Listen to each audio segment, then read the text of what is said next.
ಎಲ್ರಿಗೂ ನಮಸ್ಕಾರ. ಸೊ ಏನು ನೋಡ್ತಾ ಇದ್ದೀರಿ, ಕಾಳುಮೆಣಸು ಇದು ಮೈಸೂರು ಜಿಲ್ಲೆ ಹುಣಸೂರು ತಾಲೂಕಿನಲ್ಲಿ ಇರ್ತಕ್ಕಂಥದ್ದು. ಈ ರೈತರು ನಮ್ಮ ಡಾಕ್ಟರ್ ಸಾಯಿಲ್ನ ನಿರಂತರವಾಗಿ ಬಳಸ್ತಾ ಇರ್ತಕ್ಕಂಥ ರೈತರಾಗಿದ್ದಾರೆ. ಕಾಳುಮೆಣಸನ್ನ ಕಪ್ಪು ಬಂಗಾರ ಅಂತಾರೆ ನೋಡಿ. ಇದೊಂದು ಗಿಡದಲ್ಲಿ ಸುಮಾರು 6ರಿಂದ 8 kgಯಷ್ಟು ಕಾಳುಮೆಣಸು ಬರ್ತಾಯಿದೆ. ಅಂದರೆ ಇದಕ್ಕೇನಂತಂದರೆ ಮಣ್ಣಿನಲ್ಲಿ ಆ ಒಂದು ಮಣ್ಣಿನ ಜೀವಿಗಳು, ಉಪಕಾರಿ ಮಣ್ಣಿನ ಜೀವಿಗಳು ಯಥೇಚ್ಛವಾಗಿರ್ತಕ್ಕಂಥದ್ರಿಂದ ಪೋಷಕಾಂಶಗಳು ನಿರಂತರವಾಗಿ ಇದಕ್ಕೆ ಸಿಗ್ತಾ ಇದೆ.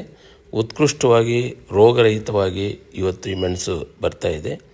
ಸೊ ಎಲ್ಲ ಈ ಒಂದು ಕಾಳುಮೆಣಸು ಬೆಳೆಯುವಂಥ ರೈತರು ಈ ಡಾಕ್ಟರ್ ಸಾಯಿಲ್ನ ಬಳಸೋದ್ರಿಂದ ಆರೋಗ್ಯಕರವಾಗಿ ಇಷ್ಟು ಉತ್ಕೃಷ್ಟವಾಗಿ